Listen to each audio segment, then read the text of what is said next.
काही दिवसांपूर्वी उपमुख्यमंत्री अजित पवार यांनी जी आहे ती अमित शहांची भेट घेतली। त्यानंतर अजितदादा कुठेतरी नाराज असल्याच्या चर्चा ज्या आहेत त्या राजकीय वर्तुळामध्ये सुरू झालेल्या आहेत। निधी मिळत नसल्यामुळे अजित पवार नाराज असल्याची चर्चा आहे आणि आपल्यासोबत बोलण्यासाठी आमदार स्वतः बच्चूभाऊ कडू आहेत। भाऊ, काही दिवसांपूर्वी अजित पवारांची जी आहे ते महायुतीमध्ये आलेले आहेत, परंतु आता अजित पवार नाराज असल्याची चर्चा आहे, निधी मिळत नसल्याची चर्चा सुरू झालेली आहे। कुठेतरी कमी निधी देतोय। खरं तर तेच वित्तमंत्री आहे, त्यांच्याकडेच राज्याची तिजोरी आहे आणि मला वाटतं हे काही कारण असू शकत नाही, कारण खुद वित्तमंत्री असल्यानं कुठला निधी कुठं द्यायचा काय आहे ह्या बऱ्याच गोष्टी त्यांच्या सिग्नेचरशिवाय काही होत नाही। वेगळं काही कारण असू शकतं। महाविकास आघाडीमध्ये तुम्ही सोबत होतात, अजितदादा निधी देत नाही म्हणून तुम्ही लोक सर्व पूर्ण बाहेर पडला, परंतु अजितदादाला निधी मिळत नसलं कुठे डावललं जातं का? मला तर नाही वाटत असं काही असेल, वेगळं काही कारण असू शकतं। भाऊ, शिंदे गटातील एक गट आणि अजितदादा पवार गटातील एक गट जो आहे तो निवडणुकांनंतर जो आहे तो भाजपमध्ये सामील होईल, लोकसभा निवडणुकांनंतर भाजपमध्ये सामील होईल असा मोठा दावा जो आहे तो रोहित पवारांनी केलेला आहे। भाजप फक्त निवडणुकांपुरतं वापर करते, नंतर विसरते असं देखील ते म्हणाले। आता भाजपची खेळी नेमकी काय आहे, कशा पद्धतीने ते समोर जाणार, त्या पक्षाचं आपापलं प्लॅनिंग असू शकतं आणि आता काही पण होऊ शकते। मला असं वाटतं का प्रत्येक राजकीय पक्ष आपापली खेळी खेळणार आहे आणि आता कोणं ठरवायचं किती बेमानीनं खेळी खेळायची आणि किती सात्विकपणा त्याच्यात वापरायचा हा त्या पक्षाचा विषय असतं। ऊसाचं आंदोलन पेटलेलं आहे, राजू शेट्टींच्या नेतृत्वात ऊसाचं आंदोलन पेटल्याने आगामी काळामध्ये काही जर झालं तर याला उपमुख्यमंत्री फडणवीस जबाबदार असतील असं त्यांनी म्हटलेलं आहे। गेल्या अनेक दिवसांपासून ऊसाचं आंदोलन आता सुरू आहे। मला असं वाटतं का राजू शेट्टींची जी मागणी आहे त्या संदर्भात काही मोठा निर्णय घ्यायची सरकारला गरज नाही। ज्या काही त्यांनी पदयात्रा काढलेली आहे त्या संदर्भात एक बैठक घेऊन बऱ्याच गोष्टी त्या निकाल लागू शकतं। सरकारनं पुढाकार घेऊन शेतकऱ्याच्या बाजूने उभं राहावं। तुम्ही सहभागी होणार का? अनेकदा ऊसाच्या प्रश्नावर देखील तुम्ही आक्रमक झाले होते, अयोध्याला देखील गेले होते, ऊसाचा तुम्ही प्रसाद नेलेला होता। वेळ पडली तर जाऊ ना, काही विषय नाही। मराठा आरक्षणाचा मुद्दा पेटला असतानाच आता ओबीसीचे जे नेते आहेत सत्तेतले किंवा विरोधकातले ते एकत्र येत आहे आणि जालन्यामध्ये जी आहे ती ओबीसीची मोठी परिषद होत आहे, मेळावा होत आहे, कसं पाहत? खरं तर आरक्षणापेक्षा आता राजकारण जास्त करायचं आहे, एकंदरीत चित्र तसंच आहे। भाजपासुद्धा ओबीसीच्या बाजूनं ठामपणे उभी राहिलेली आहे, ओबीसीचं संघटन केलेलं आहे। काँग्रेस पण ओबीसीच्या बाजूनं मोठ्या म्हणजे चांगल्या संख्येनं उभी राहत आहे आणि राष्ट्रवादी पण।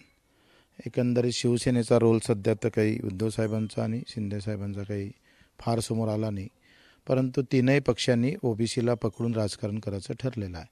आता त्यात आरक्षणाचा मुद्दा फार महत्त्वाचा आणि राजकारण महत्त्वाचं काय, या निमित्तानं मराठा वर्सेस इतर जो समाज आहे हा एकत्र करण्याचा सरळ प्रयत्न आहे, ते राजकारण आहे। त्याच्यात काही त्यांना कोणाला लेनदेन कुठल्या जातीशी कोणाला काही संबंध नाही आहे। आव आणण्याचा प्रयत्न केला जात आहे। भुजबळ साहेब ज्या पद्धतीनं बोलतं त्या पद्धतीनं हे लक्षात येतं का त्यांना लोकहितापेक्षा समाजहितापेक्षा राजकारण फार महत्त्वाचं वाटतं आणि अशा स्थितीत आता सगळी 2-3 पक्ष कामाला लागला। बीजेपींना सुद्धा फडणवीस साहेबांना सरळ म्हटलंच आहे का जो ओबीसी का पे साथ रहेगा वही राज करेगा, विजय वडेट्टीवार आणि नाना पटोले। तर आता मला असं वाटतं की जे कुंभी आमदार आहे त्यांच्या भूमिका फार महत्त्वाच्या आहे।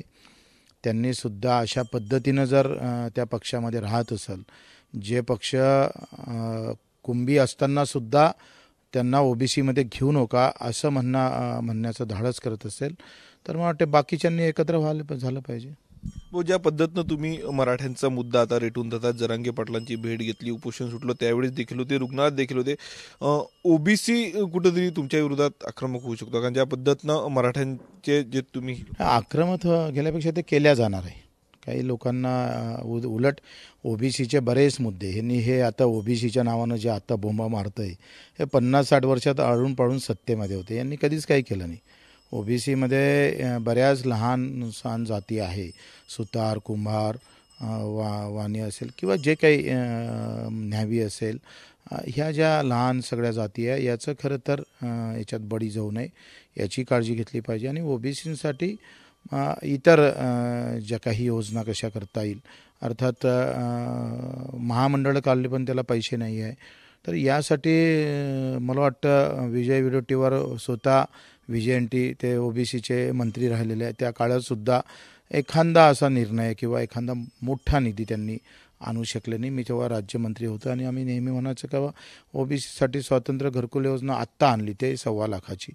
तर मला वाटतं हा जेव्हा साधं घरकुल भेटायला 75 वर्ष गेली तेव्हा भाजपवाले, राष्ट्रवादीवाले किंवा काँग्रेसचे OBC नेते कुठं होते.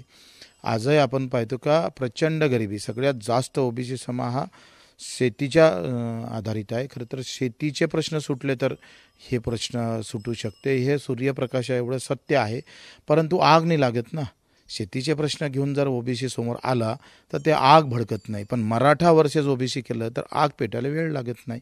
आणि त्याच्यानं हे आग लावायचं काम म्हणजे सरळ सरळ आग लावण्याचा कार्यक्रम सुरू केलेला आहे. रोहित पवारांनी म्हटलं आहे की हिंदू मुस्लिम पेटत नाही म्हणून OBC आणि मराठ्यांचे दंगे पेटवण्याचं काम केलं जाईल आणि थेट आरोप भाजपवर त्यांनी केला. अगदी बरोबर आहे. काय झालंय का इथं थोडं भाजप फसलेलं दिसतं मला, कारण धार्मिक मंदिर मस्जिदीच्या नावानं पेटत नाही आहे लोक आणि त्याचे परिणाम दिसत नाही आहे. मग आता प्रत्येक राज्यामध्ये सगळेच पक्ष जातीगीतीमध्ये, कारण याच्यात काही काम करायची गरज राहणार नाही. फक्त आता काय एक बॉम्ब टाकून द्यायचे, थोडीशी आग लावून दिली का ते महाराष्ट्रभर पेटेल आणि मूळ शेतकऱ्याचे मजुराचे प्रश्न हे व्यवस्थित मागं राहील. कधी धर्माच्या नावानं मागं गेले शेतकरी शेतमजुराचे प्रश्न, कधी जातीपातीच्या नावानं मागं गेलेले आहे. आणि अशीच खेळी आता खेळल्या जाणार. अगदी वेळेवर आता काहीच करू शकत नाही. सगळे पक्ष आता हतबल झालेले आहे का माझी सत्ता कशी येईल, आणि सत्ता दिसाचे स्वप्न दिसतच नाही. तर एक शेवटची नेहमी असते, हिंदू खतरे में, मुसलमान खतरे में, बौद्ध खतरे में, अशा जोरजोरानं नारेबाजी करायची आणि मग स्वतः खतऱ्यातून बाहेर निघायचं. ही राजकीय खेळी आहे. आता OBC खतरे में, मराठा खतरे में आहे, धनगर खतरे में, आदिवासी खतरे में, असं करून पुन्हा पेटवल्या जाईल आणि मूळ प्रश्नापासून हे राजकीय लोक सगळे दूर नेईल. शेवटला प्रश्न, अजित पवार गट जो आहे तो शरद पवारांपासून वेगळा झाला, परंतु आता 2 दिवसात जे आहे ते 2दा भेटी झालेल्या आहेत. अजित पवार आणि शरद पवारांची भेट आणि काल सोबतच जेवणाचा देखील कार्यक्रम त्यांचा कौटुंबिक होता. कसं पाहता? दिवाळीनिमित्त ते एकत्र आले असेल. मला वाटतं पवारसाहेब आणि भाजप असं काही शक्यता नाही आहे कुठल्याही परिस्थितीत. तो प्रयत्न होत असेल कदाचित का आपण आलात तर आमच्यासोबत अधिक मजबूत होईल, अशा पद्धतीचा प्रयत्न होऊ शकतं. पण मला असं वाटत नाही का पवारसाहेब भाजपासोबत जाऊन नवीन चूल मांडन म्हणून. ज्याप्रमाणे अजित पवारांनी म्हटलं की निधी मिळते, तुम्हाला असं काही वाटतं का तुमचा एक प्रहार पक्ष सत्तेमध्ये आहेत, निधीची कुठेतरी कमतरता होते का, भेदभाव होते का? नाही, असं काही विषय नाही आहे. खरी काही पाठपुरावा करणंही गरजेचं आहे आणि काही तरतुदी असणं. मला वाटतं का अजितदादांना निधी नाही भेटावं असं म्हणा, ज्यांच्या हाती तिजोरी आहे म्हणजे त्यांनीच असं म्हणावं का बाबा निधी भेटत नाही, तर मला तर आश्चर्याचा धक्काच आहे हा. खरं तर नक्कीच. तर होते आमदार बच्चू कडू. कॅमेरामन अनिकेत दातोंडेसह मी स्वप्नील उमाप, TV9 मराठी, अमरावती.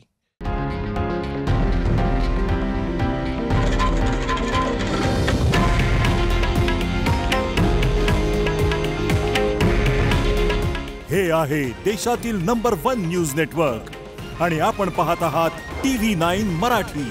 काळजी तुमची, हित महाराष्ट्राचं.